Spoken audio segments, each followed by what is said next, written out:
Hi, my name's Rachel, and today we are reviewing To Scorch a Quartz Thorn, which is, yeah, the book is as ridiculous as the title is. This is a romantasy about a lady's maid with fire magic and a drake who's also kind of a scallywag, kind of a pirate boat guy. And since the romantasy love interest in this one is a drake, but unfortunately is so cringe, naturally I started picturing him as this guy. You woke up the dragon. Now give my baby girl back.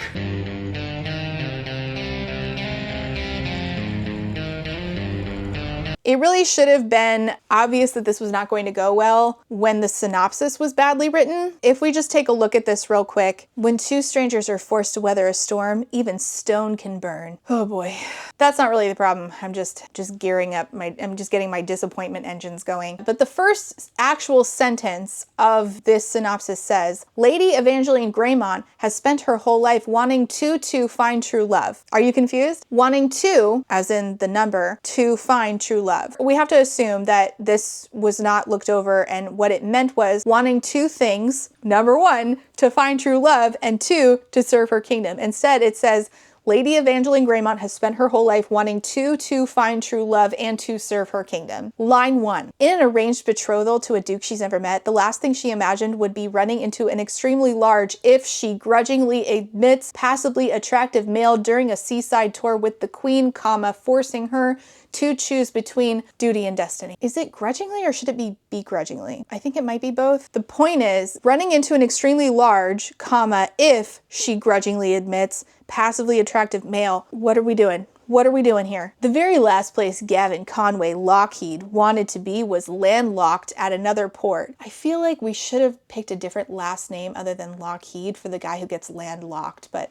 it's fine. We do hear his full government name multiple times throughout especially the beginning of the book, and I'm like, I get it. I understand his name. It's seared into my brain. Let's move on. But the goddess had different plans. As a series of events led his ship, the Quartz Thorn, we found it, to have an extended stay for repairs in Verdigris Falls. After an unusual storm, tore, T-O-U-R, tore, through the main Maystings. He soon finds himself rescuing the most beautiful female he's ever set eyes on. The only problem? She's a lady engaged to a duke, and he would never let his own desires impede another's happiness. Can forced proximity kindle a fire to push them both to accept their deepest desires? Or will duty and self-sacrifice threaten more than their tender love? Oh boy. Okay, that was really something. I don't mean to be super particular about language, but when it's this bad, like we have to and tor, T-O-U-R, where it's supposed to be to R-E, I feel like I'm not being that particular. I'm just asking for basic editing of a synopsis, but I can be particular, especially when it comes to like spicy scenes, which this book does have some. But being particular about that kind of stuff, what works for you and what doesn't subjectively, that's okay. And today's sponsor, which is Bellesa, agrees. Bellesa wants to hook everybody up, so everyone who signs up at the link below in the description wins a free rose suction toy with their order. Bellesa is a by women company whose mission is to empower everybody to embrace and explore and learn about and celebrate their spicier side. This is their TikTok viral rose suction toy, which has 10 different modes. It fits so nicely into the palm of your hand to provide you with complete control. It's cute and it's so discreet. My personal favorite from Bellesa is the Thump. This is the one I tell all my friends to get. This is a toy that does it all, vibration, suction, and it has this thumping mechanism and is designed to be the de facto replacement for all external spicy stuff. And it fits and charges in this really discreet carrying case. Their newest addition is the Pebble Pro, which has next-gen power, a stronger, more powerful motor for deeper, more satisfying sensations, an extended battery life, 3 precision engineered interchangeable heads, suction for targeted intensity, all-in-one versatility, so it has suction, tapping, vibration, and another word I can't say without YouTube being like, hey, what's going on here? All-in-one compact device. 5 speeds for each function and 5 vibration speeds. Toys from Bellesa are waterproof and USB rechargeable. And just like reading of spicy scenes is going to be subjective, so is finding what works for you. And Bellesa has so much variety to help you find exactly the right toy for you. Whether that's the Rose toy or the Thump or the Pebble or the Air Vibe, which has dual stimulation both outside and in. Again, everyone who signs up at that link down below gets a free Rose suction toy with their Bellesa order. Click the link below, find the perfect toy for you, and thank you so much to Bellesa for sponsoring today's video. I was really surprised at how highly this was rated. It only has 172 ratings on Goodreads, but it has a 4. This is in the Bound by Flame collection, which I think I've read one other book in, and I just feel really misled by all the reviews in here, like no offense, but none of these are talking about like the typos and how like stilted and weird the dialogue is. Also, our main character, the girl, uses ye instead of you, but she's like the only one who does this, and I wasn't really understanding that. Let's just get into it. Okay, this book includes the following trigger warnings: open door, schmexual activity, blood, and mild profanity. Chapter 1 is in Evie's POV. We have 2 POVs, Gavin and Evie. Gavin, full government name, of course.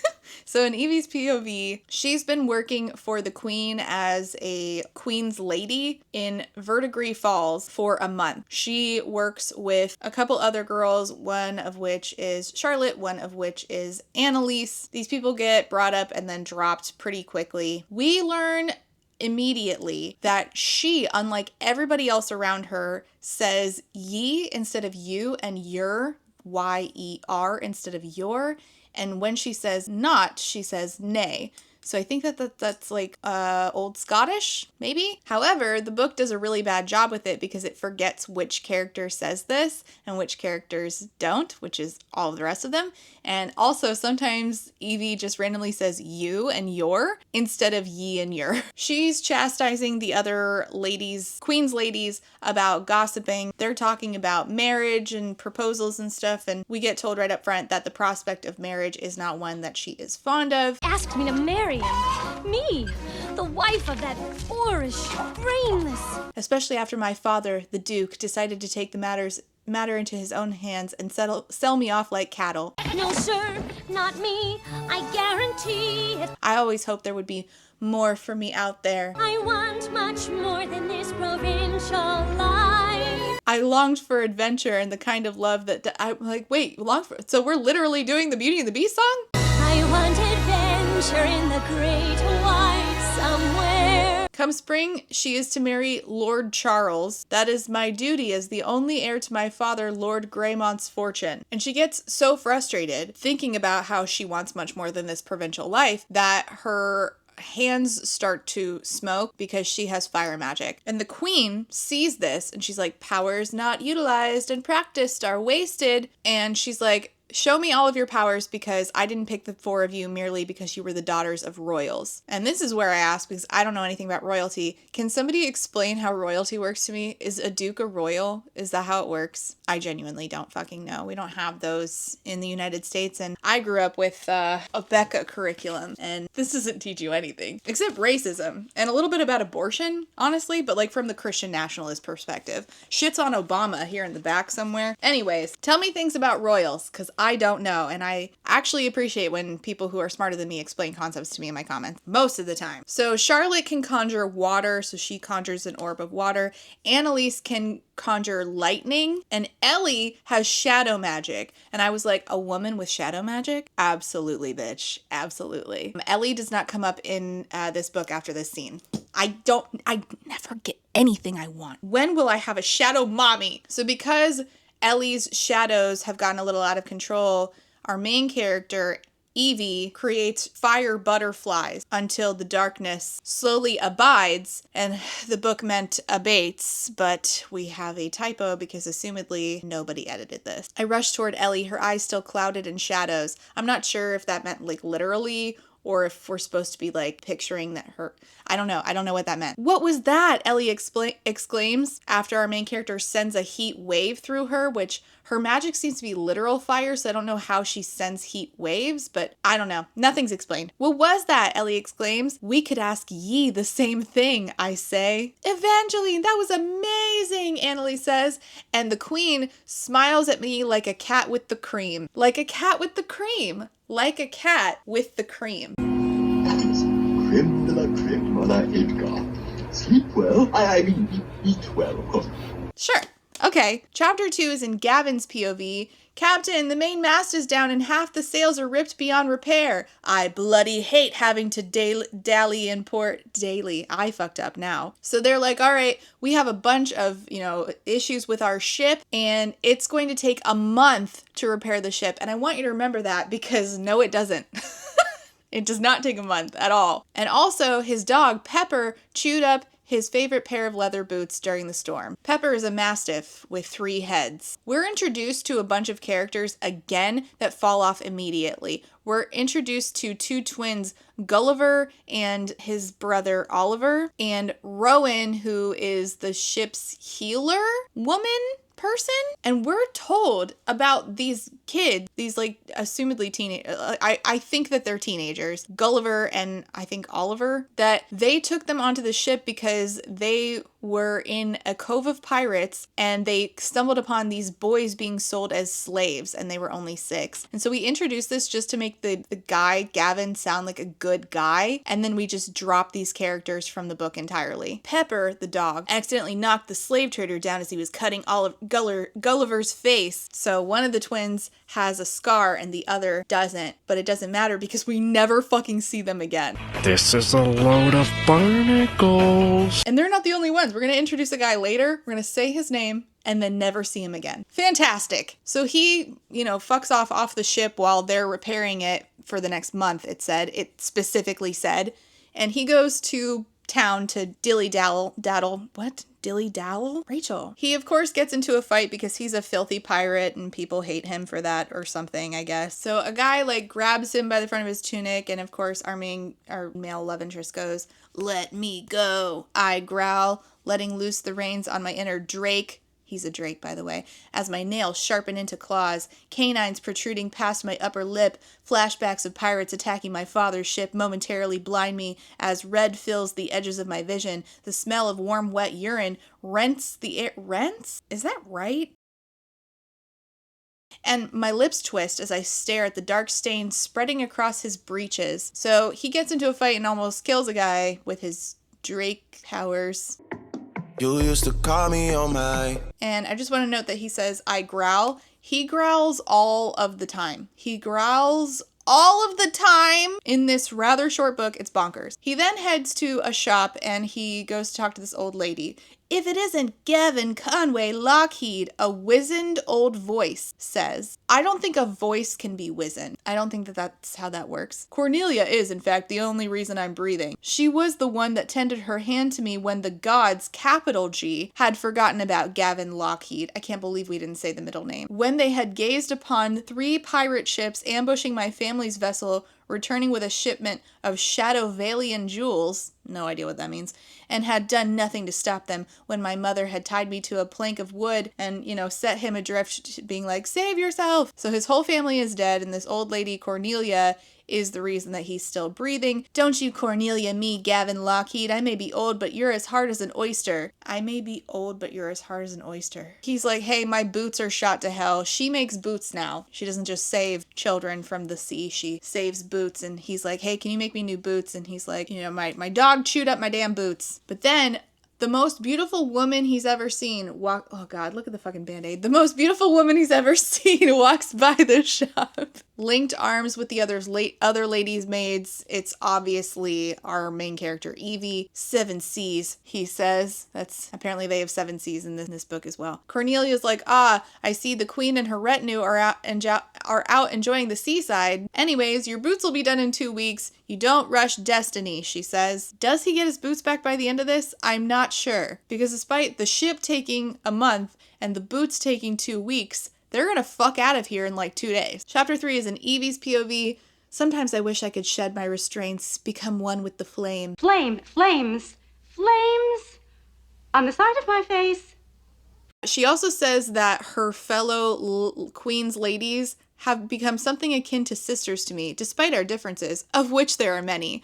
We share the fact that our lives are bound by duty. That doesn't sound like sisterhood, that sounds like fucking coworkers. I'm bound to capitalism too, bitch, and my coworkers are not my sisters. So then she's out walking again. We saw her in his POV. I feel a sudden warm tug in my core. I turn toward it and fail to notice the horse frothing at his mouth, charging in my direction with a runaway cart. In Gavin's POV, he sees this happening and throws himself in front of her while his dog, Pepper, jumps before the horse, grabbing its reins in one of its massive jaws and pulling it to a stop inches from us.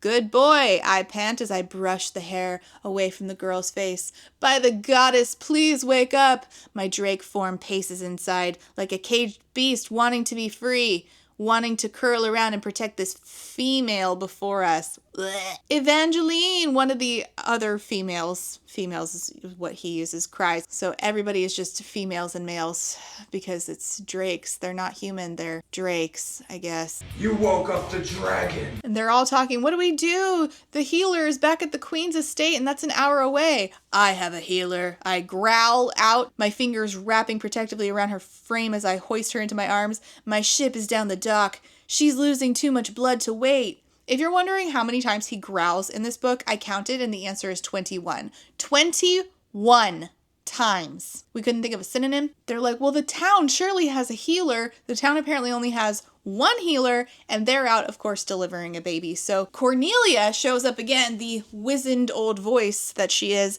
Let Gavin take the girl off to be looked at. Don't let his tough exterior fool you.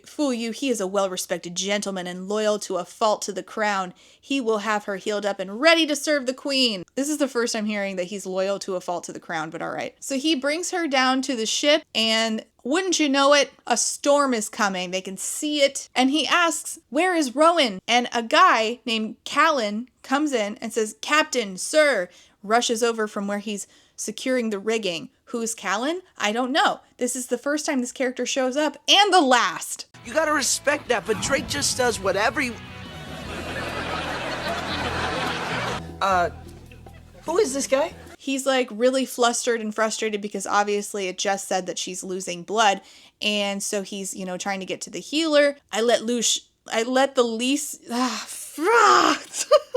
are so hard. I let the leash loose on my beast. Try saying that times 5. I can't say words. Try saying that 5 times fast. I let the leash loose on my beast. I let the leash loose on my beast. I hate it. Feeling my wings snap out from the slits in my shirt. Heal her, I demand.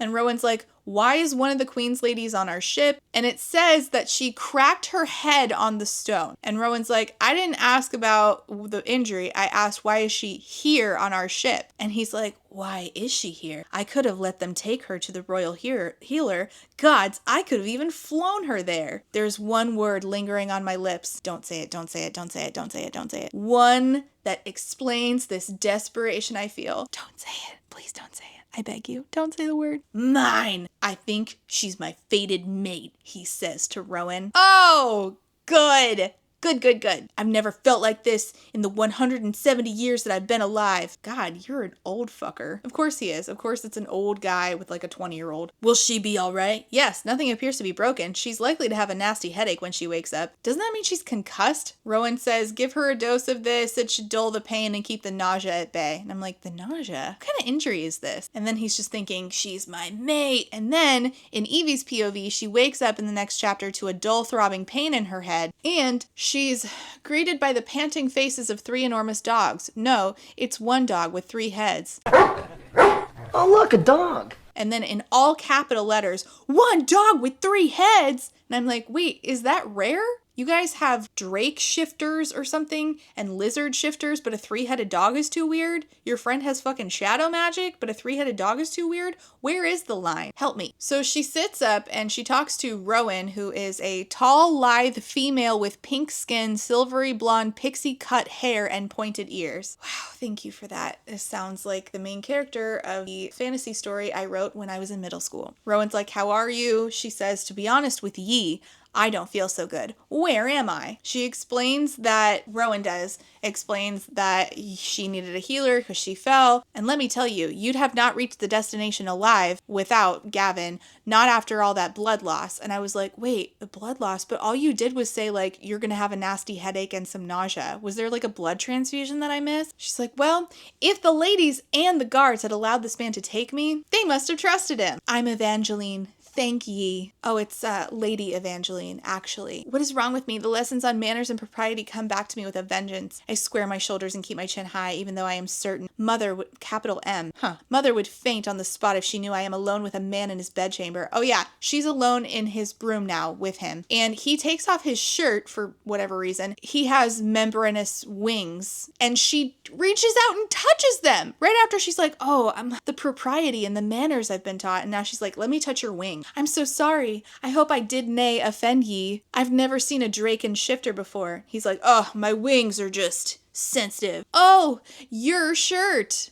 Y-E-R. I gasp when I notice the blood. She also can't help but notice the thick ropey muscles that flex and bunch with his movements. I should cover my eyes. A fine dusting of bronze-colored hair that disappears behind his trousers. And of course it causes a pulsing deep in the core between my legs, which is a weird way to say that. A pulsing deep in the core between my legs. Your core is typically your middle. The middle of your legs doesn't really have a core. Anyway, he drops his tunic on the foot of the bed, braces his hands on the mattress beside her, and says, what do you want, Evangeline? It was the question I wish my parents had asked me before marrying me off to Lord Charles. I want so much more than they've got planned. I want to touch the scales on your neck. Y-E-R. And he knows that she has fire magic, so she's like touching it, and he's like, don't worry, you can't burn me. If only I was a painter, talented enough to capture their essence, what a masterpiece that would be. What if I was just a painter? He's like, what is your second wish? I want something to eat. Meanwhile, she can't leave because there's a storm going on, and he teaches her how to count, like how many miles away the storm is with the lightning and the thunder, you know. And he's like, my mother taught me that once. She says, thank you for sharing this memory with me, Captain. It takes every bit of strength I have not to run back to my chambers and hide this wonderful creature from the rest of the world, he says. He introduces her to his chef, who is just named Chef, capital C. And Chef gives her a little smooch on the hand. And of course, a possessive growl escapes from Gavin because he literally can't do anything other than growl 21 times in a rather short book. Chef's like, what do you want to eat? And Evangeline's like, surprise me. Try the gray stuff. It's delicious. Gavin calls him an old lizard man, and I wasn't sure what this was talking about, but it turns out that the chef is a lizard shifter. She's talking about how she really does need to get back to her duties. I don't even know what those are. All she seems to do is sit around with the other women and then go shopping. I don't really know what's happening. And they're like, you know, we'll send for a carriage as soon as the storm's over, but for now we have stuff that will keep you occupied. And no, it's not his dick they're referring to. It's actually blowing glass. What did you think I was gonna say? And it's funny because I actually don't hate this. I've never had a glass blowing scene. I've had a lot of blowing scenes. I think you know this. If you've been here a while, you know that. I've never had a couple romantically blow glass together. So that was new, and I thought that was cute. But of course they, you know, the crew thinks that it's cheating because he's a fire drake. But yeah, he blows glass because they sell it. Like they, you know, sell their wares out and about, and they do like trading and stuff. So yeah, he blows glass on the ship, and I'm not really sure how that, I'm not sure if that would be really possible. You know what? I don't know anything about ships. Let's not pretend. So he takes her down to where they blow glass on this ship, and he places her on a chair, and it says, you need to stay off your feet until your ankle heals completely. And I was like, when was her ankle fucked up? First, she just hit her head and lost too much blood, but then there was a moment about nausea. But if she doesn't have a concussion, or does she? I don't know. But then it says she lost too much blood, and I'm thinking, okay, how did they get the blood back in her? And now her ankle's fucked up? Since when? I think you're worrying too much and not putting enough faith in my healing ability, she replies. And Rowan's like, yeah, she's stronger than you give her credit for. He's like, hey, why don't you blow glass with me, because you have fire magic, so this is like perfect for you. But she's always been taught that ladies have no need for magic powers because with magic comes a lack of control, and a lady must be in control. But then she remembers, hey, the queen said that powers not utilized and practiced are wasted. His fire and her fire meet. The flames have a hypnotizing shade of purple reminiscent of raw quartz. And I looked up raw quartz, and it doesn't look like it's purple. Now again, this is another thing that y'all can tell me about, because I don't know anything about rocks and stones and gems. But I don't think that raw quartz is purple. Do I have that right? The rock nerds will let me know. Our flames waltz in unison, a tug deep and ancient pulls me closer to this man. They're like making a little bit too much fire, and they're on a wood ship. If you don't stop, you're gonna burn all the wood up, and God's forbid the whole bloody ship before you've made anything. And she's like, oh my gosh, I let my restraints loose and I didn't lose control of my magic. Amazing. So they make a decorated goblet. Cute. My heart clenches at the cruel reminder that this is but an idyllic pocket in time. When the storm is over, I will leave, and so will he. Well, actually, he's supposed to be there for like a month, so you could talk about that and talk about like visiting each other. Oh no, never mind. He's able to touch molten glass without his hands burning off because he's a drake, and everybody else is like, that's cheating, Captain. He tells her that she can sleep on his bed for the remainder of her stay. Wink, wink. Ye don't trust your crew with me safety? And then the storm gets bad and Pepper goes missing. So she goes out looking for Pepper too, even though she was supposed to stay in his room. And of course, she's the one who finds Pepper huddled on the ground, his massive head buried under his paws. And I was like, both paws were covering 3 heads? Huh, I don't know how. And she tries to get him to leave, but he digs his paws into the wood. That should probably say claws, because you can't dig a paw into wood. The claws would be the ones digging, but all right. In Gavin's POV, they're arguing because he was like, you should have stayed in the room. Ye cannot tell me what to do. My safety is none of your concern, Captain. So here is where she starts forgetting that she was writing ye and your. My safety is none of your concern, Captain. And if you, not ye, had waited and listened for 1 second, I would have told you that I have spent a summer learning how to train my father's hunting dogs and that I could have helped. None of that had ye and your in it. We completely forgot that we were doing that with this character, which is really lazy. Well, how was I supposed to know that, Evangeline? Well, you guys could have had more conversation to learn about each other, but you didn't. She also really could have just brought it up when, they met. Like, oh, I used to train my father's hunting dog, so I'm familiar with dogs, just not 3-headed ones. But no. We went to, he has red-brown hair leading in a happy trail down his pants instead, I guess. And he's like, I was so worried about you because of the storm going on. You have tormented me since I saw you outside the leather shop this morning. I was ready to empty the ocean drop by drop to find you. Not even the gods would have been able to stop me. Gods is capitalized here again, but when we have capitalized gods and when we have left it lowercase, waffles in this book quite a bit. Sometimes it's lowercase g, sometimes it's capital G. There's no rhyme or reason to this. And he notices that her nipples are standing as defiant as her temper. Okay. It is taking all my willpower to rein in my beast from making her truly mine. Ew. So many choices have been taken from me, but tonight I want it to be my choice, and I want it to be ye. Well, we're back to ye instead of you. So they're gonna smash, right? They're gonna boink. They're gonna... but she doesn't know what to do because she's never done it before, obviously, because, every time it has to be a virgin every time. I feel my canine slightly elongate, throbbing to mark her as mine. I slip one finger through her wetness, and then a couple sentences later it says, I slip a finger inside. And it's just like, all right, use a synonym. Slip and slip do not need to be next to each other. It says he touches her sensitive nub, and the word nub makes me want to throw myself out the window. No! God, please, no! No! And then she says to him, may I touch ye? And then he blows warm air across her sensitive mound. No! Not as bad as nub, but also awful. Gavin, what are you doing to me? She gasps, and he growls, again, sweet as caramel. Vessel, don't look. Don't look at this. In the morning, he's off to fetch a carriage to take her back to the queen, the palace. Hot tears are pricking her eyes. She's ready to cry. How am I supposed to marry Lord Charles after this, after Gavin? I want him, and I want for us to stay on the ship, no matter how naive that sounds. I want to use my magic freely, have it cursing on my skin.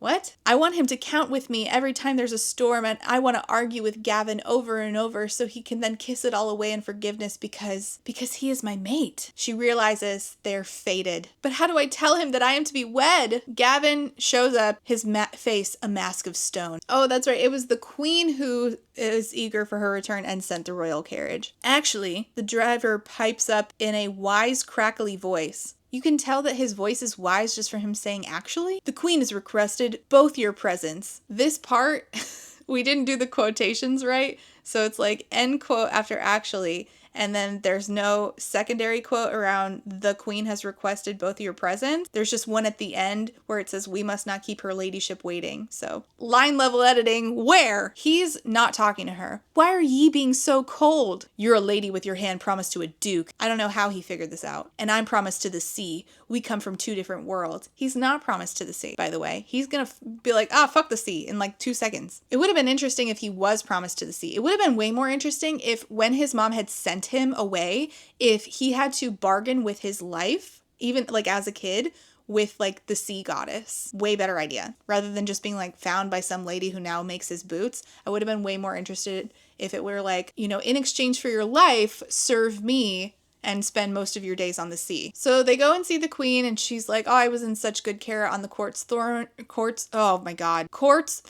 with Captain Lockheed and his healer. Gavin's like, can I go? Cause my staff is nearly finished with the repairs to my ship. Mind you, it's been 2 days and he said in the beginning, shit, this is gonna take a month. That sucks. It's been 2 days. The queen's like, I'm gonna be throwing a ball in a week's time for the equinox and you're going to have to be there as my guest of honor for rescuing Evangeline. You can take your leave now. And then privately, between her and the queen says, Evangeline, the look I saw on your face is the same I saw a dozen of times when I first met the king. A dozen of times. A dozen of times. A dozen of times. A dozen of times. Okay, I know of your engagement to the Duke. The Duke and you. Is that right? Anyway, would make an honorable marriage and he would treat you kindly. He would provide you anything your needs required, and you would serve the kingdom as his duchess. Since I was a young child, I was blessed by the goddess not only with the power to control wind, but also with the ability to see visions of the future through my art. Wow, double powers? Is that normal? I don't know. Everything's made up and the points don't matter. Knowing the future is a heavy burden, Evangeline, but as the ruler of Shadowvale, it has benefits to all of the kingdom. What? We're gonna move on. The Duke is coming to the ball next week. Would you petition me to break off the engagement? Because the goddess has blessed me with a vision.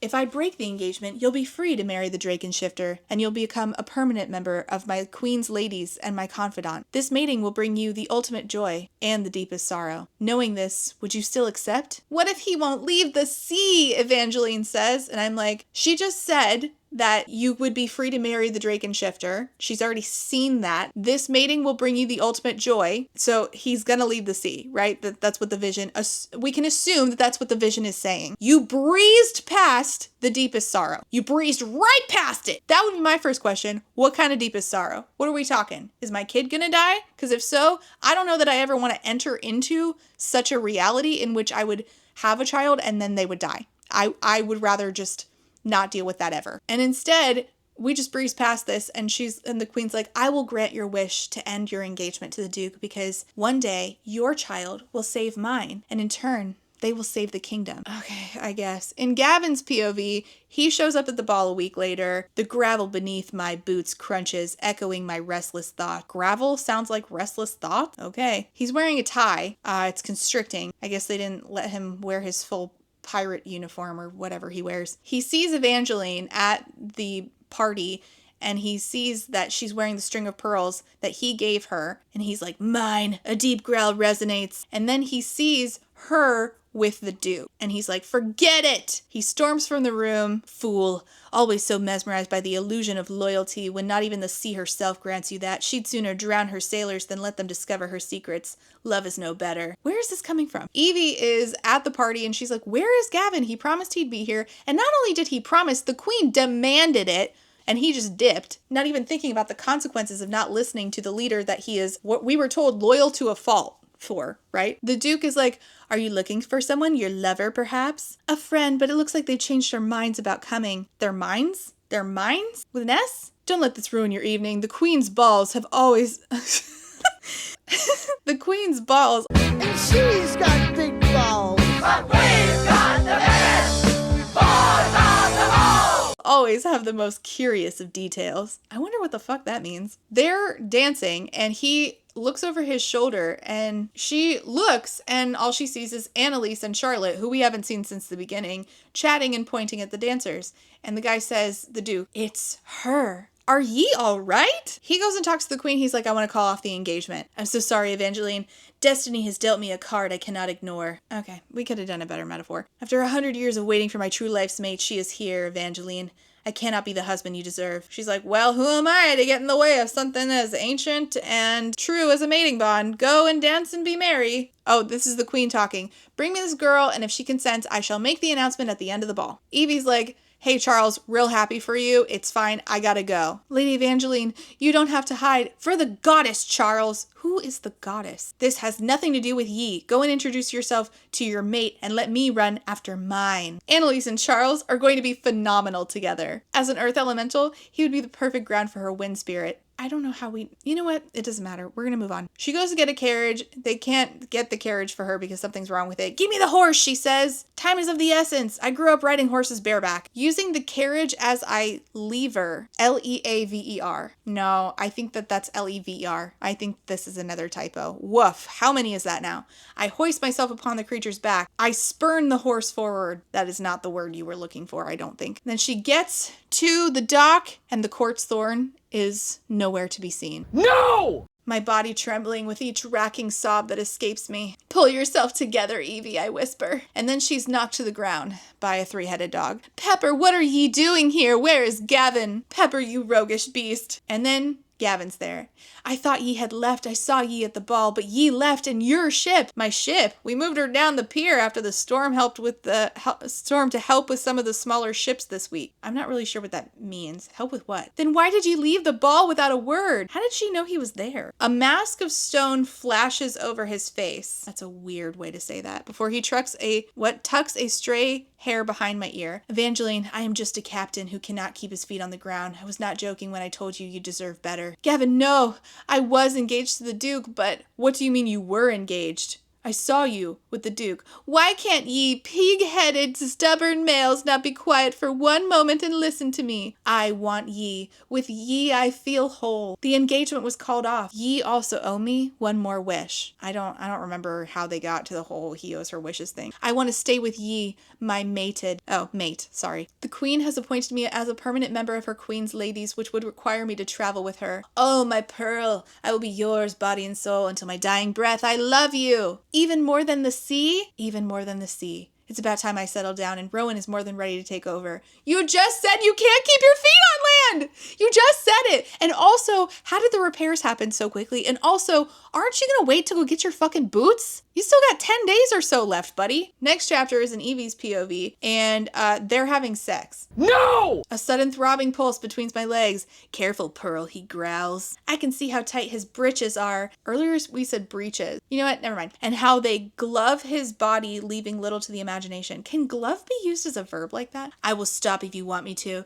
and I want you to remember that in this bed, the power will always be yours. I am but a faithful priest, worshipping at your altar. Then start worshipping, Gavin Lockheed. Not the full government. Evangeline, you are mine. I am yours. I need ye. You need me to do what? I roll my hips again, eliciting a low growl. Oh my god, I will have you assassinated. Take me as your mate, your wife. I don't want to spend another day without ye. Ye complete me in ways I never thought would be possible, but right now, you're absolutely torturing me. I promise I'll be gentle, my pearl. You're making it hard. He growls in my ear. He nudges her thighs apart. I need ye, Gavin, she says again. But then he says, if you keep that up, I can't promise I'll be gentle. Ew. He thrusts inside me with one smooth movement as he sinks his teeth into the crook of my neck. I love you, Evangeline, and I love ye, Gavin. Pressure builds. Burn, my sweet pearl. Let it consume you. I cry out, my body shattering, blah, blah, blah. He, bites her. I guess that's, their official mates now. She says, I am yours, Y-E-R-S. I am on fire from the pulsing of his length buried deep inside me to the magic burning from his bite, but I don't care. I am happy. I am free. The end. Oh, wait, no, we have an epilogue. I forgot. In the epilogue, after a small wedding ceremony witnessed only by the queen and a local priest, we had spent the last 2 weeks on the ship. Well, mostly in bed on the ship. Did he get his boots or not? Rowan is ready. Say goodbye to the sea and come keep me warm on the journey, she says. Rowan says, go enjoy your wife, Gavin. If the two of you didn't manage to burn the quartz thorn down, I'm sure she can withstand anything. So they, meet back up after he says goodbye to Rowan. Hello there, husband. Come here, wife, he growls. Enough! Then they're doing it again in the carriage. He rips her undergarments away with his claws. Ye beast, I gasp. And they just like have a quickie in the carriage and it says, he whispers in her hair, in the hottest fire, even a stone heart can burn. And that is the end. And that's it. I am jumping out the window. Since when did he have a stone heart? He like rescued kids. He was painted as the nice guy from the jump. What are you talking about? So that was bonkers. That was ridiculous. That had way too many typos, misused words, missing punctuation, no world building whatsoever. We had basically no side characters, at least not ones that really stayed on page in a meaningful way. Didn't do a lot of character work with our main characters. It was insta-love, which is not my thing. If it's yours, great. Wasn't mine. It just really was not good. If you made it this far, I guess leave a horse emoji, because without her getting run over by a horse, who knows if these fated mates would have ever boinked on a ship that got fixed a month earlier than it was projected to. Okay, thanks so much for watching. Like and subscribe if you feel like it. Comments go down below. Questions if you have them. I'm sure you have a lot of them. Not that I can answer them about this book, but all right. Thanks so much for watching. See you next time. Bye. And before I go, I have to say thank you for being a friend to my Therapy Bills patrons. I will say that these no longer show up on Patreon in alphabetical order, so sorry about that. And those thank yous go to Lex, SJ, Eric, Peggy Lou, Quinn, Rain, Scarlett, John E, Alexander, Samar, Ashley H, DJ Rocktopus, Kaleno K, Emerald Dodge, Ellie, Minby, Steph B, Lemon Jelly, Mixer Boneless, Lily, 3 Raccoons in a Trench Coat, Lady Chips Loves Pride, Call Me Kodiak, Ree Mirage, Katya, Melissa, Kai Brecker has not read 6 of Crows, Lex, Megwin, Maddie Miss, Not So Secretly a Skeleton, Jory, Piloting SRN, Bex, Fox Waifu, Charlie Bear, Ricky Strong.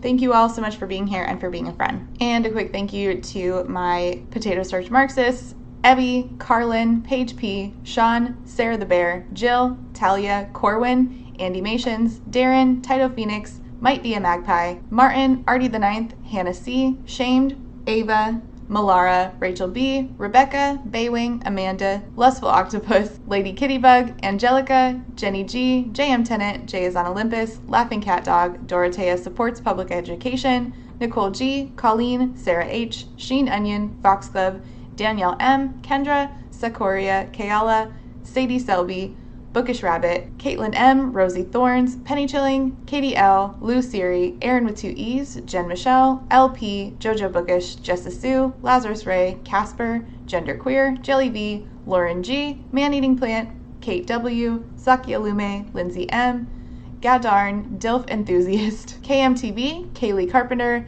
Alejandra, Desiree Michelle, Darius, Triple M, Saintbringer, Bookish B, Bookish by Jenna, Althea, Megan, Francis, Kate B, Plague Carrier, Jackalope Max, Queen Cereal, Pandemonium, Mata Raptor, Rosemary K, Drive By Thinker, Juicy Wizard, Sophie L, Barry B, I Like My Women Like I Like My Books Thick, Mima Who, Katrina, Unicorn Jenny, That One Cute Chick, Harising, Myth Lesbian, This Is Not a Trap, Laura is Angry, Rhea Slagle, Morgan, Celeste, Macy Jane, Aaron S, Danita M, Cosmic Frog, Jesse, Rach, Kayla Alexander Kenny, Ren, Natural Blues, NM Rap, Che, Jing, Katuary, Taz, Miss Fox and Arda, Mac, Junie for Now, Gabby Z, T Foxbones, Pi, Adian, Mia, Fishy Fish, Chloe M, Luke has sleep token brain rot, hell yeah. Kath, Kellen R, Blubbles the Fish, Cass Plays, Jesse M. Thank you all so much for being here and for being a friend.